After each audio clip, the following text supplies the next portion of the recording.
Halo teman-teman Philip. Halo. Baik lagi sama kita di sini Rangga dan Randy. Kali ini kita akan menyampaikan suatu hal yang sangat penting untuk teman-teman, terutama untuk teman-teman investor baru ya, Bro ya.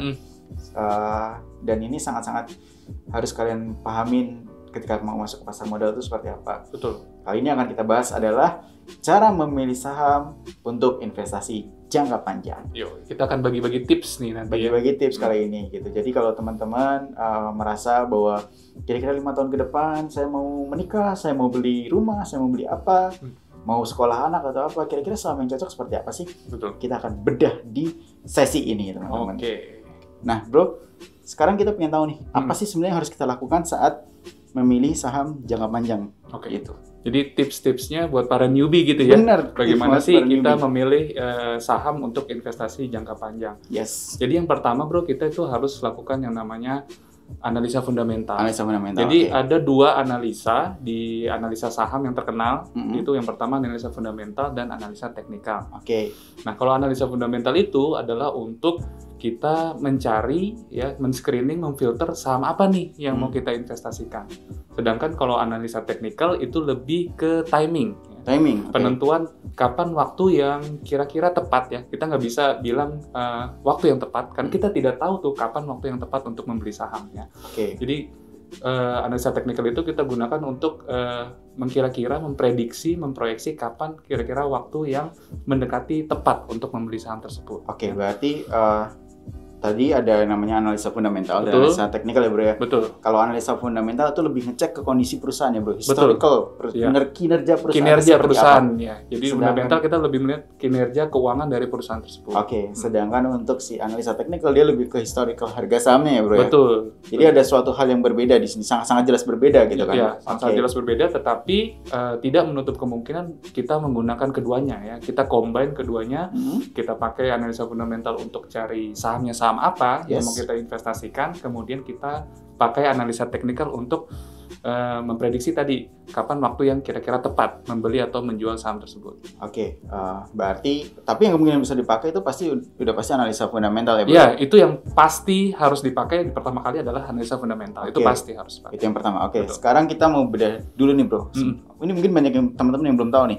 Analisa fundamental itu sebenarnya apa? Ya. Terus detailnya seperti apa? Apa sih kita ketika melakukan analisa fundamental tuh kira-kira apa aja sih yang dicek bro? Oke, Gitu. oke. Jadi analisa fundamental itu lebih ke analisa mendalam dari suatu perusahaan atau suatu emiten ya. Jadi kita di situ melihat kinerja keuangannya Kinerja dari keuangan tahun perusahaan. ke tahun ya. Oke. Ada baiknya dari mungkin 3 sampai 5 tahun ke belakang kita tracing tuh apakah kinerja keuangannya mengalami peningkatan atau pertumbuhan, growth lah istilahnya seperti itu. Oke. Nah, di analisa fundamental itu sendiri terbagi menjadi dua, bro. Ada dua kategori lah istilahnya. Jadi ada yang namanya analisa fundamental kuantitatif. Kuantitatif, oke. Ya, lebih banyak kita menggunakan hitungan-hitungan nanti, rasio-rasio. Yes. Kemudian yang kedua adalah analisa fundamental kualitatif. Lebih kita Kualitatif. menilai kualitas dari emiten tersebut. Kualitas dari emiten tersebut. Betul. Nah, kalau dari analisa kuantitatif, contohnya adalah yang pertama misalnya kita bisa menganalisa ada istilahnya pendekatan top-down approach. Ya, bro. Top down approach, wow. Ya, keren top-down banget. approach, jadi dari atas lalu ke bawah. Ya, top-down approach ini apa aja yang kita analisa? Yang pertama adalah kondisi makroekonomi. Ya, makroekonominya apa aja? Ada yang internasional, kemudian regional, ya, kemudian juga nasional. Ya, sebagai contoh misalnya internasional kita bisa analisa makroekonomi di Amerika misalnya. Oke, karena Ya, sebenarnya gini ya bro, ketika setiap negara satu sama lain itu pasti ada hubungannya, Pasti terutama ada jika hubungan. mereka melakukan Perdagangan ya bro betul, ya. ekspor dan impor pasti Impor. semuanya akan ikut tersambung lah istilahnya. Oke. Kemudian kalau yang regionalnya mungkin kita bisa lihat kondisi makro di Asia, khususnya mungkin di Asia Tenggara. Nah, kemudian kalau nasionalnya kita melihat kondisi makroekonomi di Indonesia sendiri seperti itu. Jadi top down approach. Jadi makro dulu, setelah itu baru kita ke industri. Industri. Ya, industri atau sektor ya. Di situ kita melihat mana kira-kira industri atau sektor yang masih prospek ke depannya. Seperti itu. Tentunya kita nggak pengen investasi cuman 1, 2 tahun, 3 tahun aja. Yep. Kemudian perusahaannya bangkrut kan, bro. Pasti nggak mungkin. Kita pasti pengennya investasi di emiten yang bisnisnya sustainable, berkelanjutan Oke, seperti itu. berkelanjutan. Kemudian yang ketiga dari top down approach itu adalah kita lakukan analisa baru di emitennya ya atau di sahamnya. Jadi jelas ya, top down approach itu dari makro dulu, kemudian industri atau sektor, baru di perusahaannya. Seperti itu. Berarti memang kita buka dari yang kulitnya dulu ya, Bro. Betul. Paling luar dulu paling seperti luar dulu, apa? Ya. Masuk lagi ke mengerucut ke sektornya Ya, gitu. mengerucut, Misalnya betul. sektor pertambangan Betul. atau sektor Consumer goods, perbankan itu, gitu. Terus baru masuk ke emitennya yang mau Betul. kita pilih ini apa sih? Ya. Saham apa yang dari perusahaan apa yang kita mau beli gitu Betul. kan. Oke. Dan kita juga pilihnya, misalnya sudah mengerucut ke emiten, kita pilih saham atau emiten yang terbaik di antara yang paling baik. Ya. Ada 700-an saham di Bursa Efek Indonesia dan tidak mungkin semuanya kita beli kan, Bro. Tidak mungkin semuanya kita koleksi. Pasti kita maunya pilihnya yang bagus-bagus aja. Seperti itu. Nah, selanjutnya setelah kita melakukan top down approach tadi, kita bisa melakukan yang namanya tracing kinerja keuangan beberapa tahun ke belakang. Ya. Misalnya 3 sampai 5 tahun ke belakang. Kita tracing dari yang pertama misalnya revenue atau sales atau penjualannya apakah meningkat ya 3 tahun atau 5 tahun ke belakang. Dari 3 atau 5 tahun yang lalu ke sekarang misalnya. Dan juga kita lihat juga dari net profitnya, apakah juga meningkat ya? Karena ada juga emiten yang misalnya dari 5 tahun ke belakang ke sekarang ya, itu revenue-nya meningkat, sales-nya meningkat, tetapi net profit-nya stagnan atau menurun. Karena itu sudah dipotong biaya lain-lain ya. Nah, bisa betul, aja karena ada expense ya, ada beban-beban. Ada beban yang harus ditanggung di situ ya. Betul. Bisa juga gampangnya seperti ini, misal dia jualannya banyak gitu, tapi ternyata dia jualan tuh melakukan potongan harga yang berlebihan gitu. Betul, jadi marginnya mengecil. Margin keuntungannya mengecil, Betul. Jadi kita harus tracing itu ya. Jadi dari revenue yang meningkat dari tahun ke tahun, net profit juga harus meningkat ya. Layaknya seperti anak tangga gitu. Nah, setelah itu kita juga bisa melihat masuk ke rasionya, Bro. Rasionya di di kinerja keuangan ini kita bisa melihat dari rasio profitabilitas sebagai contoh. Misalnya adalah net profit margin misalnya. Nah, net profit margin itu adalah cerminan tadi dari revenue dan juga net profit ya. Persentasenya berapa dari revenue yang bisa di-convert ke net profit. Ya, itu kan bagusnya meningkat dari tahun ke tahun. Kemudian rasio profitabilitas selanjutnya adalah ROE atau return on equity. Ya, rumusnya adalah net profit dibagi dengan total equity atau total modal. Ya, jadi dari total modal yang ditanamkan di awal, berapa yang bisa di-convert menjadi net profit seperti itu. Semakin besar, semakin bagus pastinya. Gitu. Kemudian rasio yang selanjutnya bisa juga kita masuk ke rasio valuasi. Nah, rasio valuasi ini untuk melihat apakah saham tersebut sudah murah atau malah kemahalan. Gitu. Murah tuh istilahnya under value, kalau kemahalan over value seperti itu. Jadi ada kemungkinan seperti ini ya, Bro. Perusahaannya bagus banget gitu. Secara keuangan sehat, tadi sudah dijelaskan kan, return on equity-nya kuat, net profit margin juga tinggi gitu kan. Tapi valuasi mahal. Kenapa harga sahamnya tuh murah banget gitu. Artinya kan dia tidak sesuai dengan keuntungan yang dihasilkan seperti gitu. Itu. Ya. Jadi harganya tidak sesuai gitu ya, Bro. Betul. Ada juga yang perusahaan ini kok laporan keuangannya kurang bagus, tapi harga sahamnya tinggi banget. Iya, bisa juga terjadi seperti itu, Bro. Memang kadang pasar juga anomali seperti itu ya. Nah, yang bagus adalah kita cari perusahaan yang profitabilitasnya meningkat, tetapi istilahnya salah harga gitu, Bro. Secara valuasi market masih menghargainya murah. Gitu. Kita istilahnya beli Mercy harga Avanza gitu, Bro. Ya kan? Beli mobil mewah tetapi harga mobil LCGC gitu.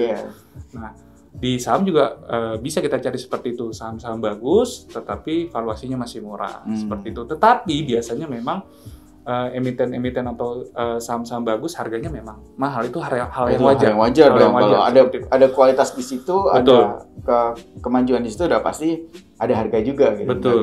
Itu hal yang wajar. Hal yang wajar sekali. Kemudian kita juga bisa melihat dari sisi kesehatan perusahaannya, Bro. Kita bisa melihat dari tingkat hutangnya. Tingkat hutang. Iya. Sekarang kalau saya tanya nih ke Bro Rangga, kira-kira kalau Bro Rangga mau milih nih, ada 2 emiten. Satu emiten hutangnya kecil, satu lagi emiten hutangnya besar. Ya, misalnya yang A hutangnya kecil, yang B hutangnya besar. Kira-kira Bro Rangga milih yang mana? Kalau yang hutangnya kecil atau yang hutangnya besar? Udah pasti yang hutangnya kecil. Yang hutangnya kecil. Kenapa? Karena resikonya resikonya kecil. Iya, karena kalau hutangnya besar, suatu emiten, ya dia berisiko bisa saja hal-hal yang tidak diinginkan terjadi, misalnya gagal bayar seperti itu. Oke. Tapi bisa juga ya bro, misal dia ambil hutang, tapi ternyata hutang itu untuk dilakukan untuk ekspansi. Bisa juga, itu namanya hutang produktif. Hutang produktif. Nah, kita harus lihat, kita teliti tuh, misalnya perusahaan tersebut hutang menerbitkan obligasi. Kita lihat obligasi itu digunakan untuk apa. Kalau misalnya untuk ekspansi, untuk membangun pabrik, untuk membeli mesin itu tidak masalah. Tetapi yang masalah adalah kalau misalnya dia berhutang, tetapi untuk menutupi hutang dia sebelumnya. Nah, yang selanjutnya yang bisa kita lihat dari sisi fundamental perusahaan tersebut adalah dividend yield, bro. Dividend yield. Iya, dividend yield. Jadi kan emiten itu kalau dia menghasilkan net profit, biasanya dia setahun sekali atau setahun 2 kali dia akan membagikan dividen, ya. Jadi net profitnya itu akan dibagikan kepada para pemegang sahamnya. Gitu. Nah, dari dividen itu kita bisa menghitung yang namanya dividen yield, bro. Dividen yield. Ya, dividen yield itu adalah kalau kita lihat ini dividen per lembar saham dibagi dengan harga sahamnya. Harga sahamnya? Iya, jadi berapa persen kita bisa dapat yield-nya. Nah, biasanya yang bagus itu adalah 3%. 3%? Paling bagus adalah di atas 3% untuk dividen yield, seperti itu. Ya. Kemudian yang selanjutnya adalah analisa cash flow atau arus kas. Ya, sebenarnya cash flow ini penting juga, bro. Penting juga. Dia seperti istilahnya urat nadi, ya. Kalau di kita tuh urat nadi, kalau di perusahaan tuh cash flow-nya gitu ya. Jadi ada baiknya kan kita pilih perusahaan yang cash-nya banyak, bro. Yang cash-nya banyak gitu ya. Jadi cash-nya itu yang dihasilkan dari hasil operasional perusahaan. Ya, jadi dari profitnya, bukan cash flow hasil dia dari hutang atau misalnya dia nerbitin saham baru seperti itu. Oke. Itu baru dari sisi kuantitatif aja, masih ada yang dari sisi kualitatifnya. Oke, jadi coba saya rekap dulu tadi ya, Bro. Siap. Intinya kalau fundamental tuh ada 2. Yang pertama kuantitatif, itu udah pasti hitung-hitungan kan, ada rasio, terus kita lihat juga laporan keuangan gitu. Oke, yang satu lagi ada kualitatif ini. Kualitatif gitu. Kalau jelasin dulu. Oke, kalau kualitatif itu dia lebih ke kualitas perusahaan tersebut. Ya. Yang pertama misalnya kita lihat dari sisi manajemen perusahaannya. Ya. Kita lihat apakah komisarisnya itu orang-orang yang baik, yang berintegritas, direksinya juga seperti itu, orang-orang baik yang berintegritas. Nah, bagaimana cara mengeceknya? Gampang aja, tinggal kita cari komisarisnya siapa namanya, direksinya siapa namanya, kita search deh di Google, ya kan, mudah kan? Kalau dia pernah tersangkut kasus, pasti akan muncul di situ. Oh iya, karena jejak digital itu akan selalu ada kan? Selalu ada ya, bro. Betul. Kemudian yang selanjutnya dari sisi kualitatif perusahaan adalah model bisnis. Ya, jadi pastinya kita jangan investasi itu asal-asalan ya. Seperti kita membeli kucing dalam karung. Kita nggak kelihatan ya. Nggak kelihatan. Kita misalnya nih, Bro Rangga jual ke saya kucing gitu, tapi di dalam karung saya nggak tahu itu jenis kelaminnya apa, warnanya seperti apa, kemudian ukurannya seperti apa, kita nggak tahu. Tahu di dalam ular ya. Nah, gitu. Serem juga kan? Nah, ada baiknya kita melakukan cek dulu ya. Cek dulu. Nah, kita aja misalnya nih, Bro Rangga mau beli misalnya handphone ya. Handphone. Pasti kan bandingin juga speknya dengan handphone lain kan. Betul. Ya, itu pasti kan dilakukan kan. Pasti dilakukan. Atau gadget yang lain lah, misalnya kamera atau misalnya juga laptop. Kita pasti akan melihat speknya dulu. Nah, untuk membeli barang aja kita melakukan hal seperti itu, apalagi ini kita membeli saham, bro. Iya. Dimana kita mempercayakan si emiten tersebut ya, kita beli sahamnya. Iya. Jadi kita harus tahu model bisnisnya bagaimana si perusahaan itu. Dia bergerak di bidang apa? Apa yang diproduksi barang dan jasanya itu apa? Kita harus jelas. Kita harus tahu. Oke.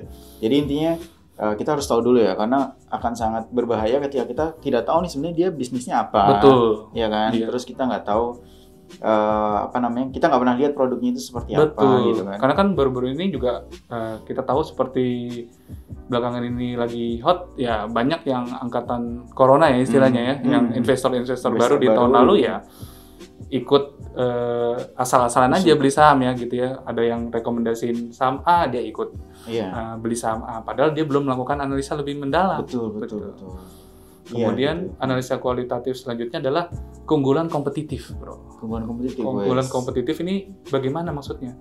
Maksudnya adalah kita pilih emiten atau perusahaan yang produknya itu menjadi market leader.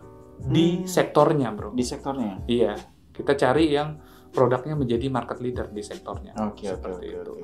Kemudian yang selanjutnya adalah kita mengecek apakah perusahaan tersebut menerapkan GCG, ya Good Corporate Governance atau tata kelola perusahaan yang baik. Ya, jadi perusahaan tersebut harus menerapkan prinsip keadilan misalnya ya kepada seluruh karyawannya seperti itu. Kemudian juga transparansi. Ya, perusahaan TBK udah pasti transparansi, bro, karena setiap kuartal dia harus rilis laporan keuangan seperti itu. Kemudian juga akuntabilitas pastinya. Ya, laporan keuangannya juga harus reliable seperti itu. Karena kalau semua perusahaan TBK sudah pasti ada dicek ya berulang kali, bro. Di audit internal, di audit dari eksternal, bahkan di audit dari regulator. Dan di audit juga oleh kantor akuntan publik ya. Itu setahun sekali untuk yang full year itu pasti harus di audit. Jadi sebenarnya di situ sudah cukup transparan ya, bro. Terutama untuk perusahaan-perusahaan yang memang sudah besar menjadi market leader. Itu udah pasti sangat-sangat menerapkan prinsip-prinsip keadilan tadi ya, bro. Betul. Dan juga yang terakhir adalah prospek, bro. Kita harus pilih tadi ya, prospek perusahaan tersebut ke depan bagaimana. Ya, misalnya seperti yang saya bilang tadi, harus sustain bisnisnya, harus sustainable. Kita tidak mau investasi hanya di perusahaan yang umurnya cuma 1-3 tahun misalnya. Kita harus lihat ke depan. Ya, pasti kita ingin investasi di emiten yang 5, 10, 20 tahun atau bahkan lebih, itu dia masih tetap eksis seperti itu, bro. Pengennya seperti itu ya, bro ya. Karena percuma juga kalau meledak boom 1 tahun tiba-tiba itu bangkrut gitu. Bahaya. Itu bahaya. Kita udah masukin modal cukup tinggi gitu kan. Kita bisa loss banyak di situ. Ya. Nah, itu tadi analisa fundamental, kuantitatif dan kualitatif, bro. Oke, bro, udah lanjut tadi udah dijelaskan ada analisa fundamental 2, kuantitatif dan kualitatif. Itu sudah cukup jelas ya jelasannya seperti apa. Yang kuantitatif jelas menghitung rasio dan kawan-kawan gitu. Sementara untuk yang kualitatif lebih melihat seperti track record ya, bro, track record manajemen, bahkan perusahaannya mengikuti GCG yang baik atau tidak gitu kan. Model bisnis seperti apa gitu. Karena sangat-sangat mempengaruhi ya, bro. Ketika perusahaan salah pilih pemimpin pun, waduh, kacau banget.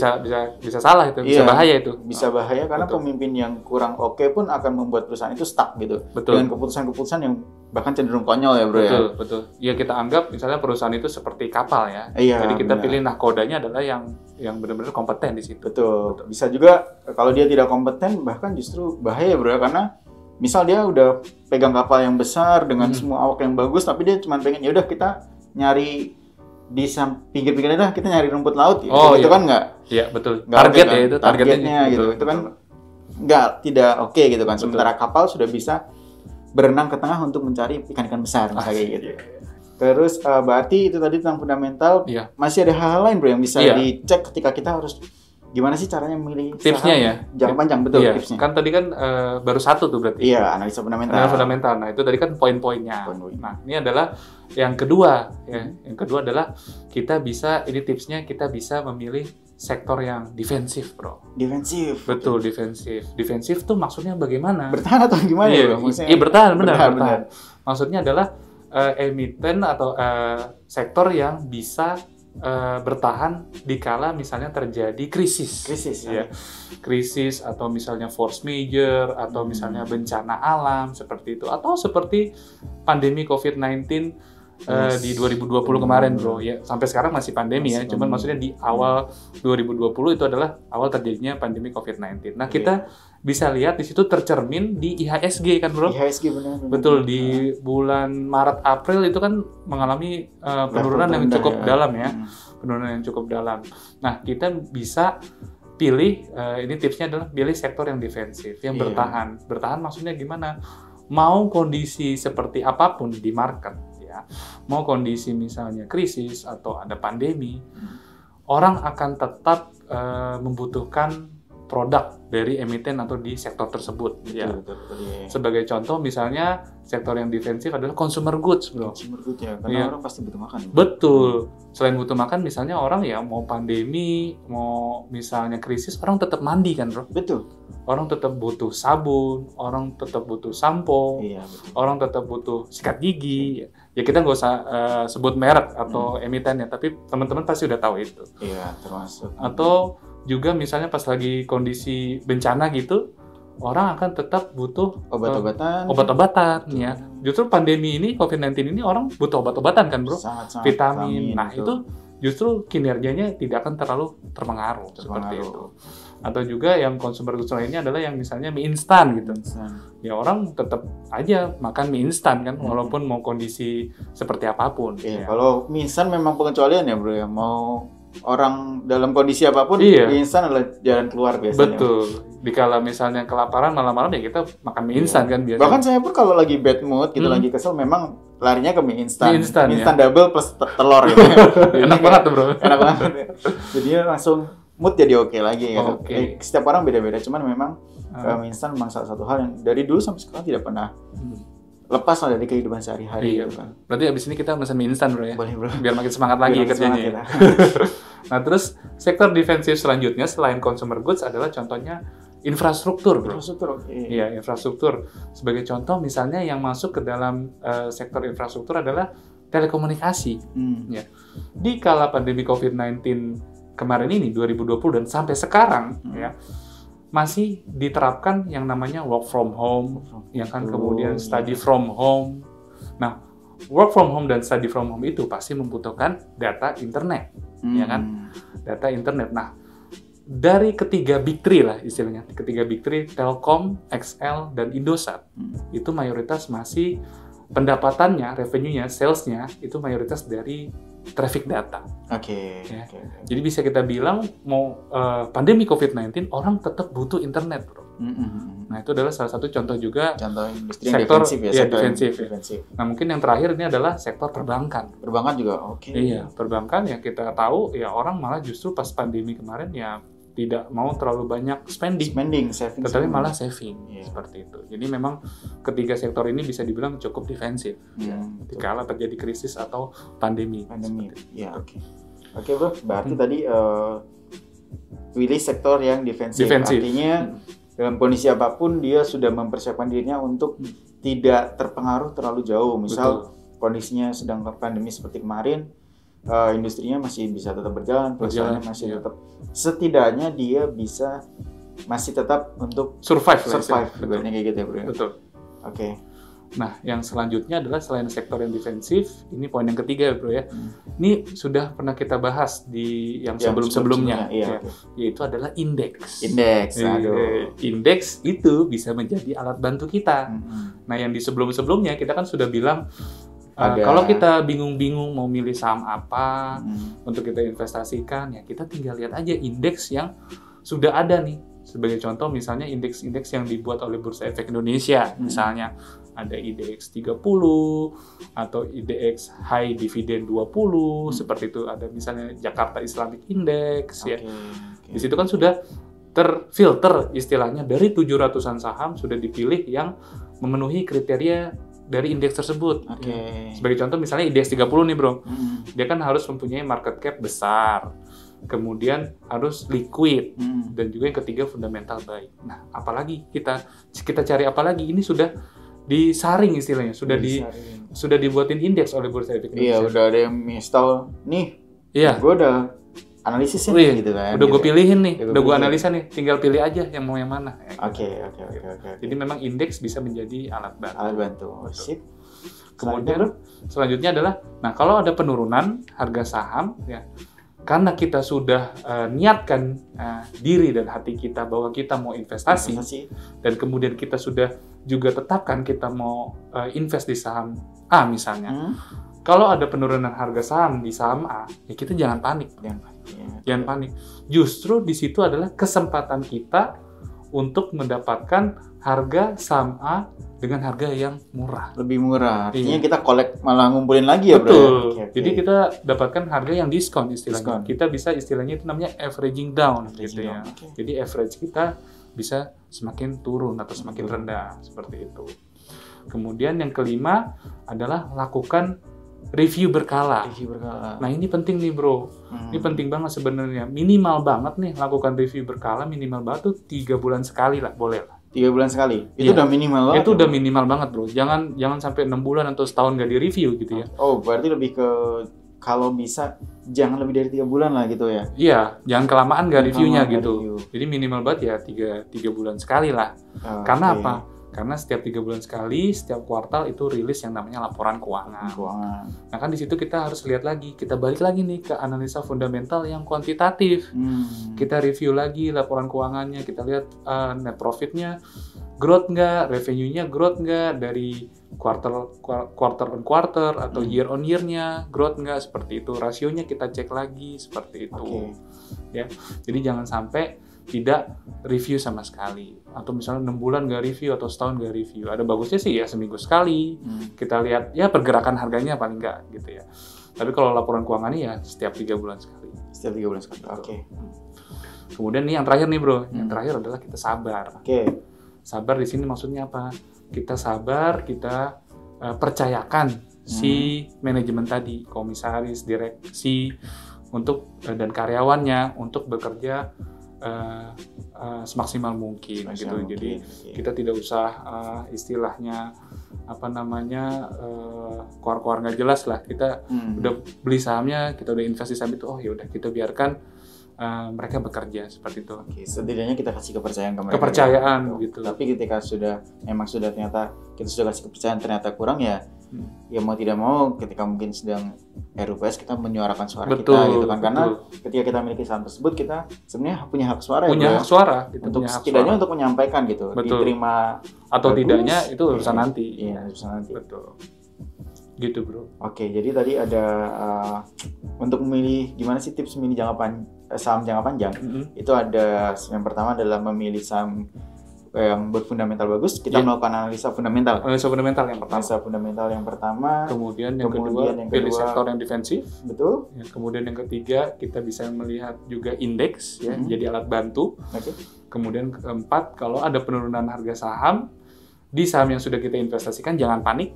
Justru itu bisa menjadi pintu masuk kita supaya kita bisa beli lagi dan mendapatkan harga yang lebih murah atau diskon.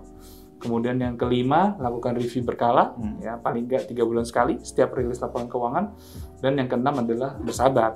Kita berikan kesempatan kepada manajemen untuk mereka bekerja lebih giat lagi. Seperti itu. Karena sabar juga ibaratnya kita tetap sesuai dengan tujuan ya Bro ya. Misal saya beli saham ABCD gitu kan di harga 1.000 gitu. Oh iya, saya mau invest sampai 5 tahun ke depan gitu kan. Saya perkirakan dengan analisa yang saya lakukan ternyata ada kemungkinan saham ini naik di harga 2.500. Ini contoh ya. Jadi tapi kan pada masa periode 5 tahun itu ada kemungkinan misal kayak jadi 1.500. Wah, udah untung nih gitu kan. Terus biasanya tergoda tuh di situ. Nah, kadang-kadang kita tergoda untuk menjual gitu meskipun goyah ya gitu ya. Tujuan kita goyah. Iya, namanya kita dapat untung ya kan, kita udah ngerasa duit untung gitu kan, pasti pengen banget gitu untuk ambil. Nah, dan juga kita jangan lupakan psikologi market Bro. Pas udah untung gitu kita pasti nanti akan muncul yang namanya fear.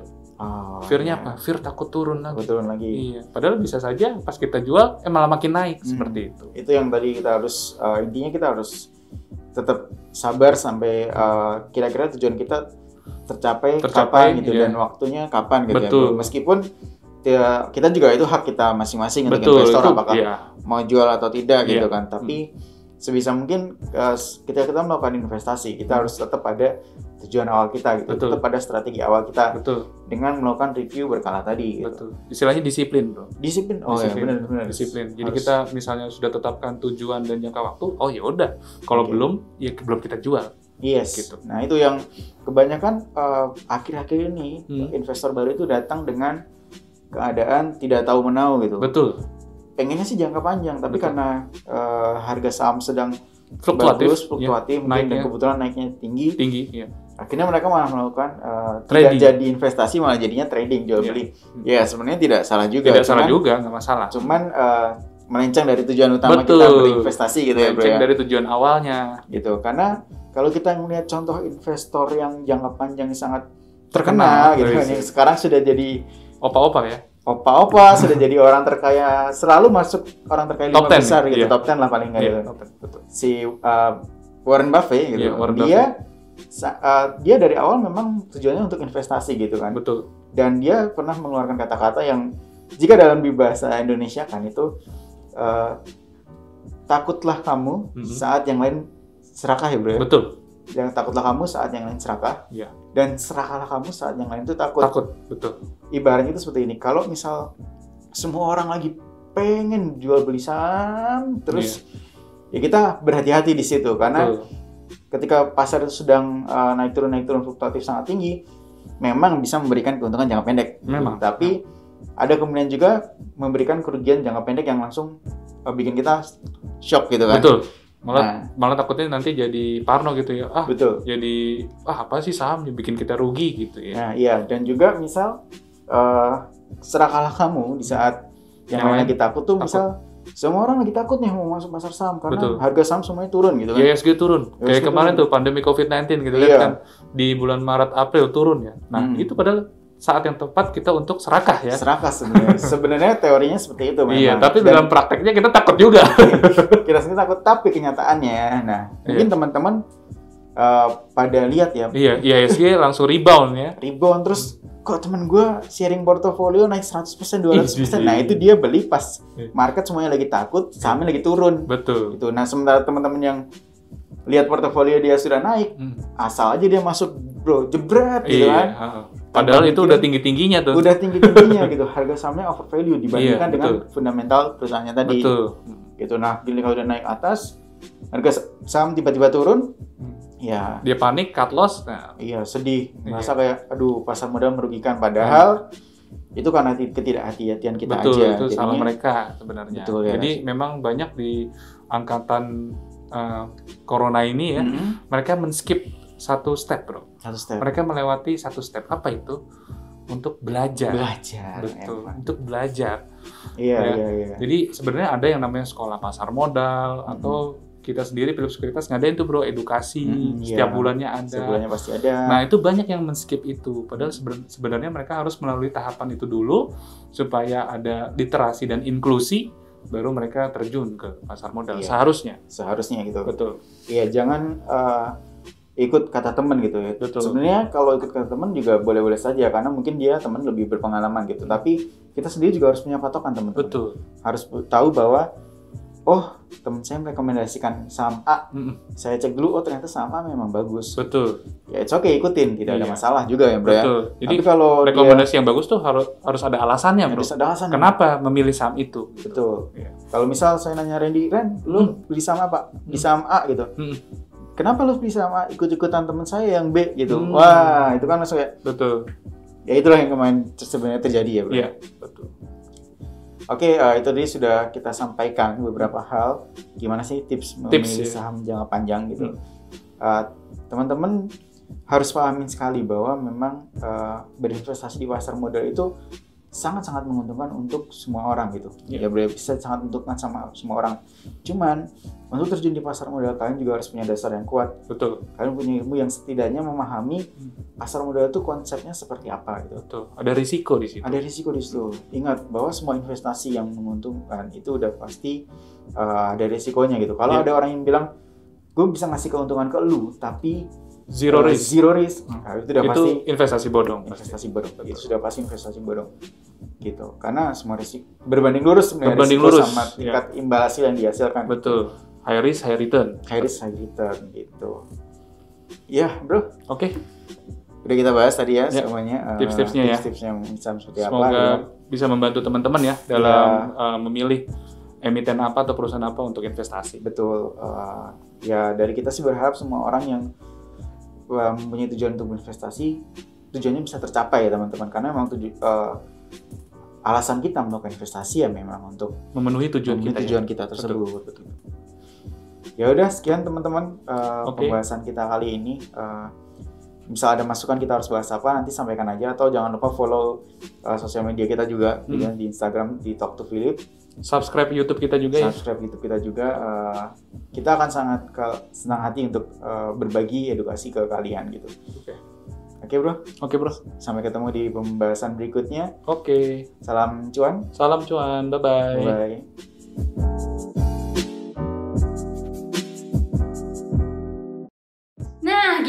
teman-teman, menurut kamu videonya seru gak sih? Kalau menurut kamu seru, jangan lupa untuk like, komen, dan share ke teman-teman kamu. Dan paling penting nih, kamu harus subscribe Philips Sekuritas Indonesia.